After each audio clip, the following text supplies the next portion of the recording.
भारत माता की। भारत माता की। उत्तराखंड के राज्यपाल लेफ्टिनेंट जनरल सेवानिवृत्त गुरमीत सिंह जी, युवा, ऊर्जावान और उत्साही मुख्यमंत्री मेरे मित्र श्री पुष्कर सिंह धामी जी, केंद्रीय मंत्रिमंडल के मेरे सहयोगी श्री मनसुख मांडविया जी, श्री अजय भट्ट जी, उत्तराखंड विधानसभा के स्पीकर श्री प्रेमचंद अग्रवाल जी, उत्तराखंड सरकार में मंत्री और आज उनका जन्मदिन भी है डॉक्टर धन सिंह रावत जी, उनको जन्मदिन की बहुत बहुत बधाई। देश के अनेक स्थानों से जुड़े राज्यों के मुख्यमंत्रीगण, लेफ्टिनेंट गवर्नर्स, राज्यों के अन्य मंत्रीगण, सांसद और विधायकगण और मेरे प्यारे भाइयों और बहनों, ये देवभूमि ऋषियों की तपोस्थली रही है। योग नगरी के रूप में ये विश्व के लोगों को आकर्षित करती रही है। मां गंगा के समीप हम सभी को उनका आशीर्वाद मिल रहा है। आज से नवरात्र का पावन पर्व भी शुरू हो रहा है। आज प्रथम दिन मां शैलपुत्री की पूजा होती है। मां शैलपुत्री हिमालय पुत्री है और आज के दिन मेरा यहां होना, यहां आकर इस मिट्टी को प्रणाम करना, हिमालय की इस पवित्र धरती को प्रणाम करना, इससे बड़ा जीवन में कौन सा धन्य भाव हो सकता है। और मैं आज जब उत्तराखंड आया हूं तो एक विशेष रूप से भी बधाई देना चाहता हूं, क्योंकि इस बार टोक्यो ओलंपिक में ये देवभूमि ने भी अपना झंडा गाड़ दिया है और इसलिए आप सब अभिनंदन के अधिकारी हैं। उत्तराखंड की दिव्य धरा ने मुझ जैसे अनेक लोगों के जीवन की धारा को बदलने में बड़ी भूमिका निभाई है। यह भूमि इसलिए मेरे लिए महत्वपूर्ण है,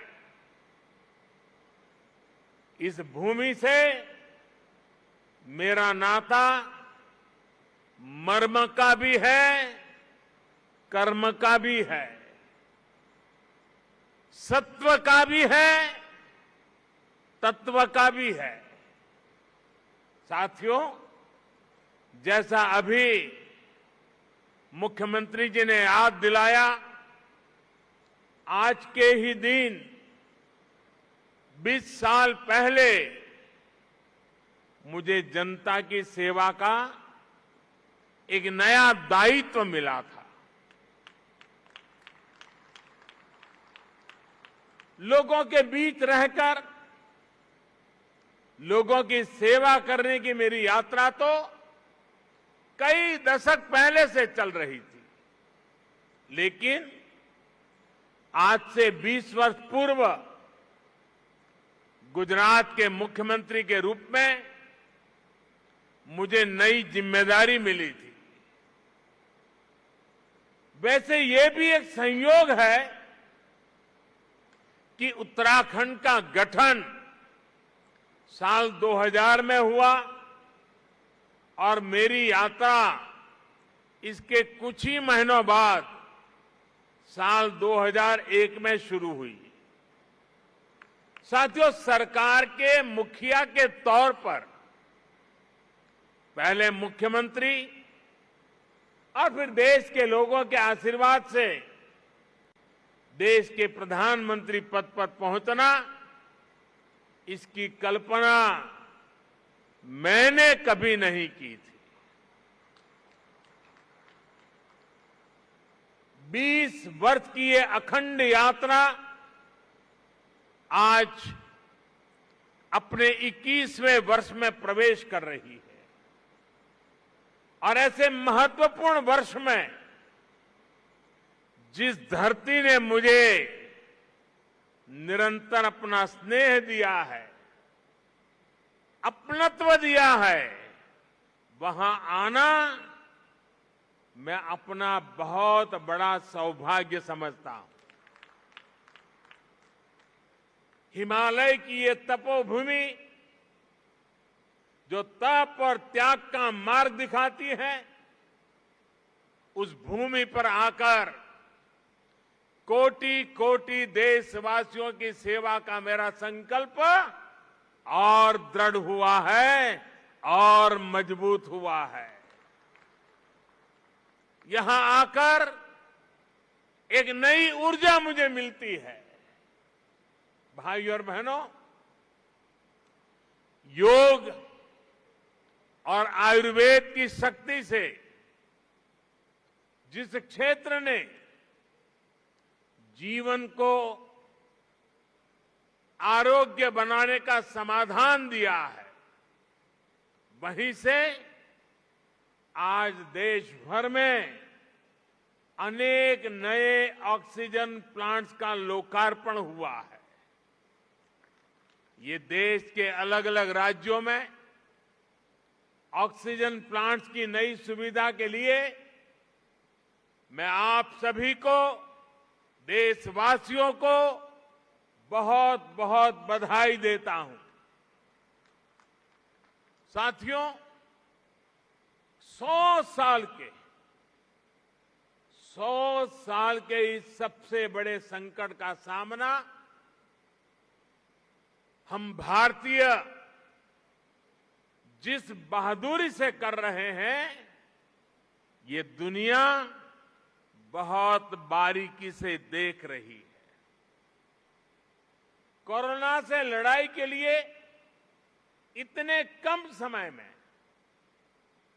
भारत ने जो सुविधाएं तैयार की, वो हमारे देश के सामर्थ्य को दिखाता है। सिर्फ एक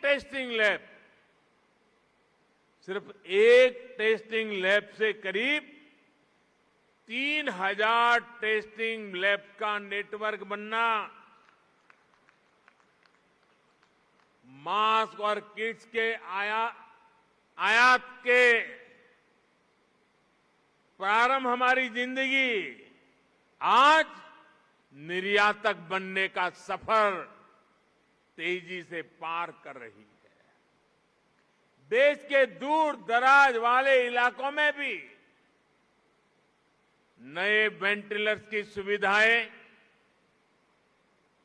made in India corona vaccine का तेजी से और बड़ी मात्रा में निर्माण, दुनिया का सबसे बड़ा और सबसे तेज टीकाकरण अभियान, भारत ने जो कर दिखाया, वो हमारी संकल्प शक्ति, हमारे सेवा भाव, हमारी एकजुटता का प्रतीक है। भाइयों और बहनों, भारत की कोरोना से लड़ाई के लिए एक बड़ी चुनौती हमारी जनसंख्या तो थी ही, भारत का विविध भूगोल भी बड़ी चुनौती रहा है। ऑक्सीजन की सप्लाई से लेकर वैक्सीन तक ये दोनों चुनौतियां देश के सामने आती रही, निरंतर आती रही। देश इनसे कैसे लड़ा, ये जानना, ये समझना हर देशवासी के लिए बहुत जरूरी है। साथियों, सामान्य दिनों में भारत में एक दिन में 900 metric ton liquid medical oxygen का प्रोडक्शन होता था। डिमांड बढ़ते ही भारत ने मेडिकल ऑक्सीजन का प्रोडक्शन 10 गुना से भी ज्यादा बढ़ाया। ये दुनिया के किसी भी देश के लिए अकल्पनीय लक्ष्य था, लेकिन भारत ने इसे हासिल करके दिखाया। साथियों, यहां उपस्थित कई महानुभाव इस बात से परिचित है कि ऑक्सीजन के प्रोडक्शन के साथ ही उसका ट्रांसपोर्टेशन भी कितनी बड़ी चुनौती होता है। ऑक्सीजन ऐसे ही किसी टैंकर में नहीं ले जाया जा सकता। इसके लिए खास टैंकर चाहिए होता है। भारत में ऑक्सीजन प्रोडक्शन का काम सबसे ज्यादा पूर्वी भारत में होता है, लेकिन मुश्किल ये कि जरूरत सबसे अधिक उत्तर और पश्चिम भारत में पड़ी। भाइयों और बहनों, लॉजिस्टिक्स की इतनी चुनौतियों से जूझते हुए देश ने युद्ध स्तर पर काम किया। देश और दुनिया में दिन रात जहां से भी संभव हो वहां से oxygen plants, oxygen tanker arrange किए गए, स्पेशल ऑक्सीजन ट्रेन चलाई गई, खाली टैंकरों को तेजी से पहुंचाने के लिए वायुसेना के विमान लगाए गए, प्रोडक्शन बढ़ाने के लिए डीआरडीओ के माध्यम से तेजस फाइटर प्लेन की टेक्नोलॉजी को लगाया गया। पीएम केयर से देश में पीएसए ऑक्सीजन प्लांट लगाने पर काम तो तेज हुआ ही, 1 लाख से अधिक ऑक्सीजन कंसंट्रेटर के लिए पैसा भी दिया गया। साथियों, भविष्य में कोरोना से लड़ाई के लिए हमारी तैयारी और पुख्ता हो, इसके लिए देश भर में पीएसए ऑक्सीजन प्लांट का नेटवर्क तैयार हो रहा है। बीते कुछ महीनों में पीएम केयर द्वारा स्वीकृत 1150 से अधिक ऑक्सीजन प्लांट्स काम करना शुरू कर चुके हैं। अब देश का हर जिला पीएम केयर्स के तहत बने हुए ऑक्सीजन प्लांट से कवर हो गया है। पीएम केयर्स के सहयोग से बने इन ऑक्सीजन प्लांट्स को जोड़ लें तो केंद्र सरकार, राज्य सरकार, इन सभी के प्रयासों से देश को करीब 4000 नए ऑक्सीजन प्लांट्स मिलने जा रहे हैं। ऑक्सीजन की चुनौती का मुकाबला करने में अब देश और देश के अस्पताल पहले से कहीं ज्यादा सक्षम हो रहे हैं। साथियों, ये हर भारतवासी के लिए गर्व की बात है कि कोरोना वैक्सीन की 93 करोड़ डोज लगाई जा चुकी है। बहुत जल्द हम 100 करोड़ के आंकड़े को पार कर पाएंगे और पार कर जाएंगे। भारत ने कोविन प्लेटफॉर्म का निर्माण करके पूरी दुनिया को राह दिखाई है कि इतने बड़े पैमाने पर वैक्सीनेशन किया कैसे जाता है। पहाड़ हो या रेगिस्तान, जंगल हो या समंदर, 10 लोग हो या 10 लाख, हर क्षेत्र तक आज हम पूरी सुरक्षा के साथ वैक्सीन पहुंचा रहे हैं।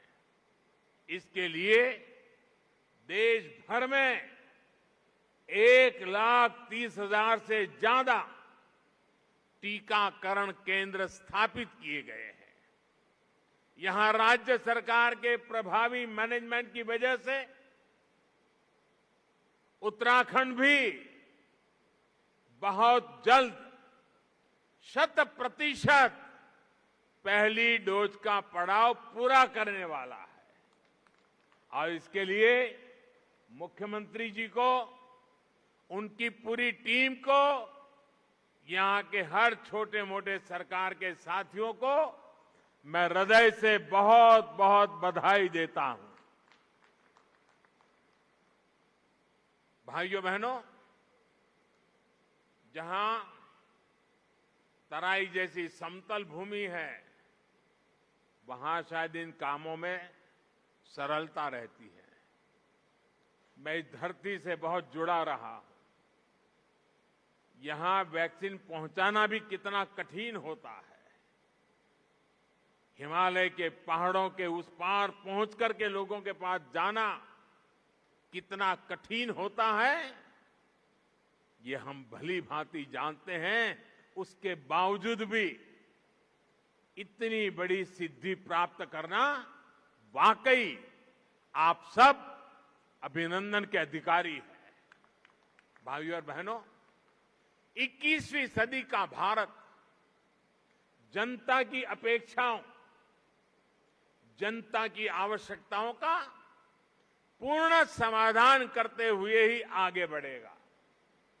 आज सरकार इस बात का इंतजार नहीं करती कि नागरिक उसके पास अपनी समस्याएं लेकर आएगा तब कोई कदम उठाएंगे। सरकारी माइंडसेट और सिस्टम से इस भ्रांति को हम बाहर निकाल रहे हैं। अब सरकार नागरिक के पास जाती है।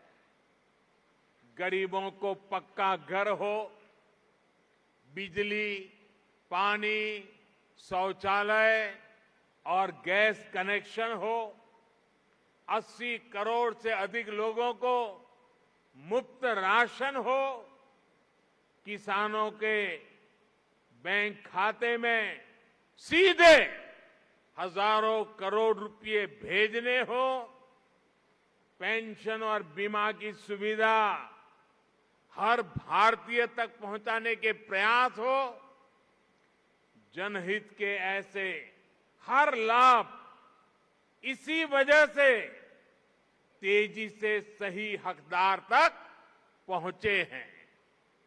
साथियों, स्वास्थ्य के क्षेत्र में भी भारत इसी अप्रोच से आगे बढ़ रहा है। इससे गरीब और मध्यम वर्ग की बचत भी हो रही है और उसे सुविधा भी मिल रही है। पहले जब किसी को गंभीर बीमारी होती थी तो वो आर्थिक मदद के लिए यहां वहां नेताओं या फिर सरकारी दफ्तरों के चक्कर काटता था।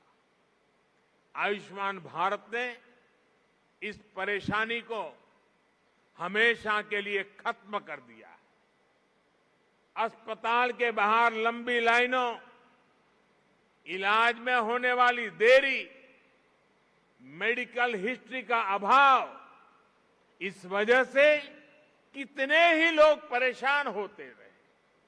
अब आयुष्मान भारत डिजिटल मिशन, इससे पहली बार इसका समाधान करने का प्रयास भी शुरू हुआ है। साथियों, छोटे छोटे उपचार के लिए बीमारी के दौरान रूटीन चेकअप के लिए बार बार आना जाना कितना मुश्किल होता है, ये उत्तराखंड के लोगों से बेहतर कौन समझ सकता है। लोगों की इस मुश्किल को दूर करने के लिए अब ई संजीवनी ऐप की सुविधा दी गई है। इससे गांव में अपने घर पर बैठे बैठे मरीज शहरों के अस्पतालों में डॉक्टर से कंसल्टेशन ले रहे हैं। इसका लाभ अब उत्तराखंड के लोगों ने भी उठाना शुरू किया है। भाई और बहनों, स्वास्थ्य सुविधाएं सभी तक पहुंचाने के लिए लास्ट माइल डिलीवरी से जुड़ा एक सशक्त हेल्थ इंफ्रास्ट्रक्चर भी बहुत जरूरी होता है।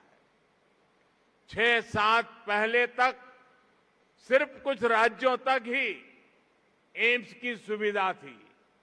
आज हर राज्य तक एम्स पहुंचाने के लिए काम हो रहा है। 6 एम्स से आगे बढ़कर 22 एम्स का सशक्त नेटवर्क बनाने की तरफ हम तेजी से आगे बढ़ रहे हैं। सरकार का ये भी लक्ष्य है कि देश के हर जिले में कम से कम एक मेडिकल कॉलेज जरूर हो। इसके लिए बीते 7 वर्षों में देश में 170 नए मेडिकल कॉलेज शुरू किए गए हैं। दर्जनों नए मेडिकल कॉलेज का काम जारी है। यहां मेरे उत्तराखंड में भी रुद्रपुर, हरिद्वार और पिथौरागढ़ में नए मेडिकल कॉलेजों की मंजूरी दी गई है।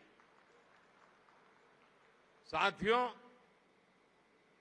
उत्तराखंड के निर्माण का सपना अटल जी ने पूरा किया था।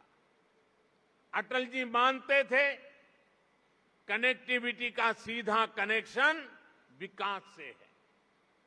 उन्हीं की प्रेरणा से आज देश में कनेक्टिविटी के इंफ्रास्ट्रक्चर के लिए अभूतपूर्व स्पीड और स्केल पर काम हो रहा है। मुझे संतोष है कि उत्तराखंड की सरकार इस दिशा में गंभीरता से काम कर रही है। बाबा केदार के आशीर्वाद से केदार धाम की भव्यता को और बढ़ाया जा रहा है। वहां श्रद्धालुओं के लिए नई सुविधाएं विकसित की जा रही है। मैं भी कई बार ड्रोन कैमरा के माध्यम से इन कार्यों की प्रगति की समीक्षा करता रहता हूं।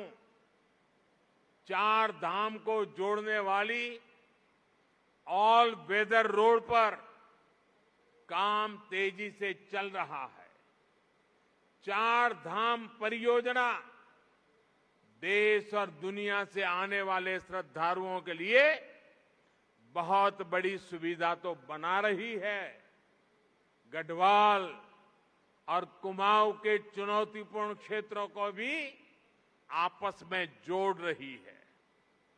कुमाऊं में 4 धाम रोड के लगभग 150 किलोमीटर हिस्से से इस क्षेत्र के विकास को नया आयाम मिलने वाला है। ऋषिकेश कर्णप्रयाग रेल लाइन से भी उत्तराखंड की रेल कनेक्टिविटी को और विस्तार मिलेगा। सड़क और रेल के अलावा एयर कनेक्टिविटी को लेकर हुए कार्यों का लाभ भी उत्तराखंड को मिला है। देहरादून हवाई अड्डे की क्षमता को 250 पैसेंजर से बढ़ाकर 1200 तक पहुंचाया गया है। मुख्यमंत्री श्रीमान धामी जी के उत्साही और ऊर्जावान नेतृत्व में उत्तराखंड में हेलीपोर्ट इंफ्रास्ट्रक्चर को भी प्रोत्साहित किया जा रहा है। साथियों, पानी की कनेक्टिविटी को लेकर भी उत्तराखंड में आज सराहनीय कार्य हो रहा है। इसका बहुत बड़ा लाभ यहां की महिलाओं को मिलना शुरू हुआ है। उनका जीवन और आसान बन रहा है। 2019 में जल जीवन मिशन शुरू होने से पहले उत्तराखंड के सिर्फ 1,30,000 घरों में ही नल से जल पहुंचता था। 1,30,000 घरों में। आज उत्तराखंड के 7,10,000 से ज्यादा घरों में नल से जल पहुंचने लगा है। यानी सिर्फ 2 वर्ष के भीतर राज्य के करीब करीब 6 लाख घरों को पानी का कनेक्शन मिला है। जैसे उज्ज्वला योजना के तहत मिले गैस कनेक्शन ने महिलाओं को राहत दी, स्वच्छ भारत मिशन के तहत बने शौचालयों ने महिलाओं को सुविधा, सुरक्षा और सम्मान दिया, वैसे ही जल जीवन मिशन से हो रहा पानी का कनेक्शन महिलाओं को बहुत राहत दे रहा है।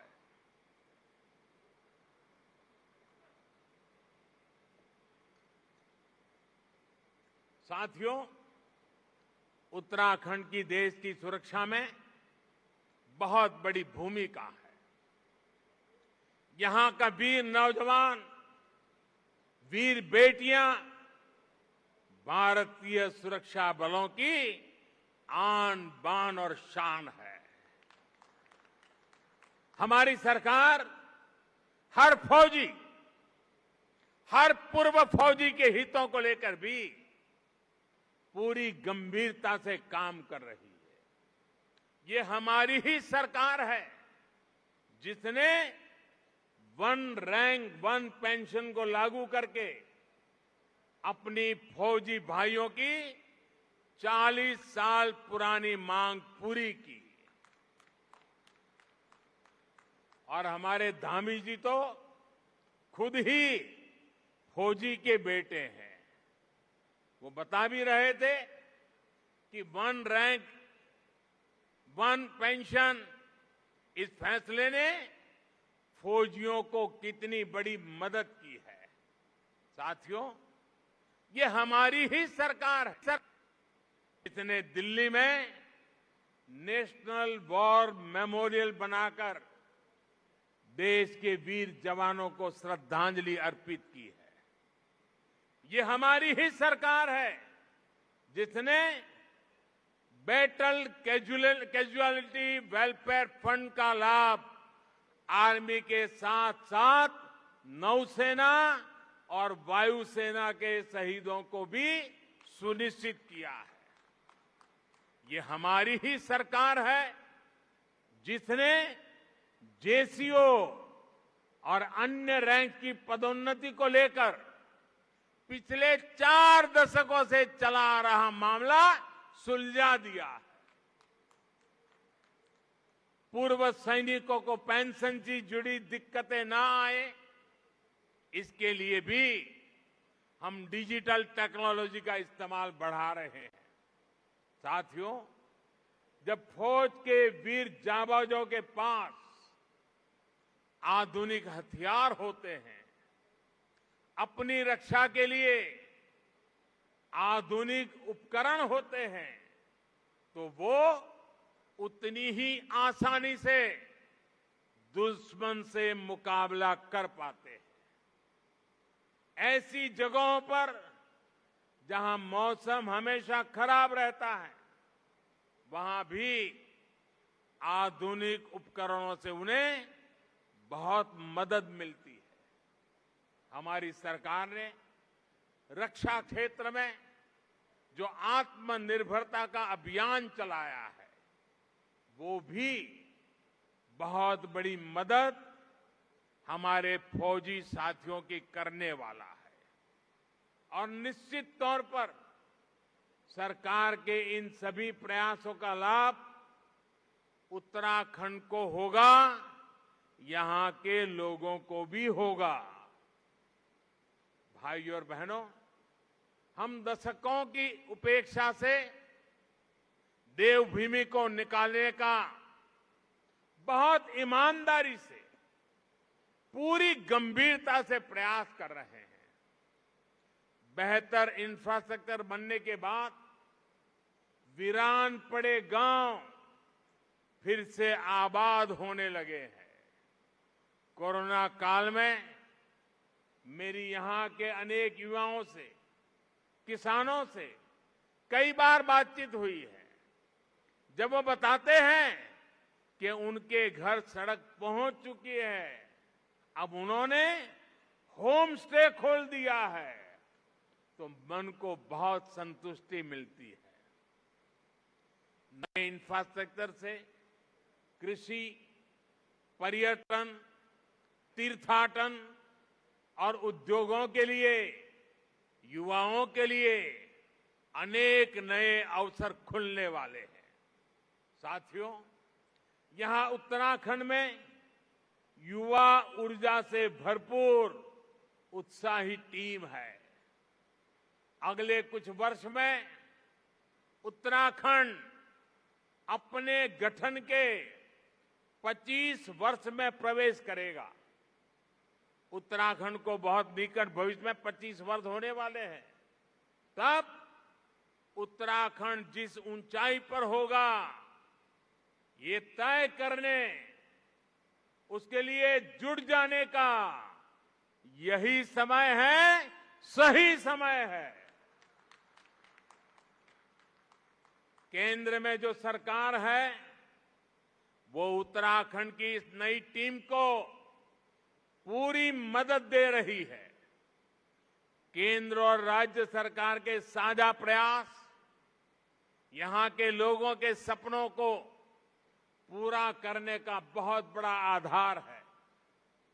विकास का यही डबल इंजन उत्तराखंड को नई बुलंदी देने वाला है। बाबा केदार की कृपा से हम हर संकल्प को सिद्ध करें, इसी कामना के साथ आप सभी को बहुत बहुत शुभकामनाएं। धन्यवाद।